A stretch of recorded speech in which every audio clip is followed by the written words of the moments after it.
కోటప్పకొండ తిరునాళ్లలో భాగమైన బుధవారం ఏకాదశి పర్వదినం పురస్కరించుకుని నరసరావుపేట ఎమ్మెల్యే డాక్టర్ గోపిరెడ్డి శ్రీనివాసరెడ్డి కోటప్పకొండలో సుడిగాలి పర్యటన నిర్వహించారు. ఈ సందర్భంగా ఆయన మండలంలోని కాకాని గ్రామంలో కాకాని ప్రభ 13వ వార్షికోత్సవ ప్రత్యేక పూజా కార్యక్రమంలో పాల్గొన్నారు. అలాగే నరసరావుపేట కోటప్పకొండ మార్గంలోని యల్లమంద గ్రామం వద్ద ప్రధాన రహదారి నూతనంగా నిర్మించిన వంతెనను ప్రారంభించారు. కోటప్పకొండ దిగువ మెట్ల మార్గం నందు పలు ప్రారంభోత్సవ కార్యక్రమాల్లో ఎమ్మెల్యే పాల్గొన్నారు.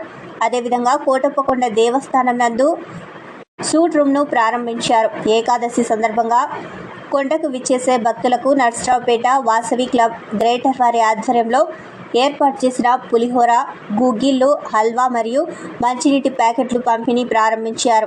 అలాగే పాతకోటయ్య స్వామి వారి దేవస్థానం వద్దకు మెట్ల మార్గం నిర్మాణానికి ఎమ్మెల్యే గోపిరెడ్డి భూమి పూజ నిర్వహించారు.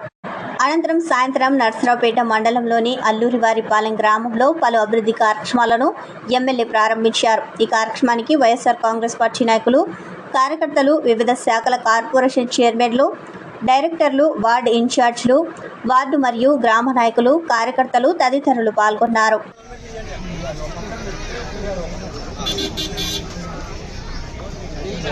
రండి రండి రండి రండి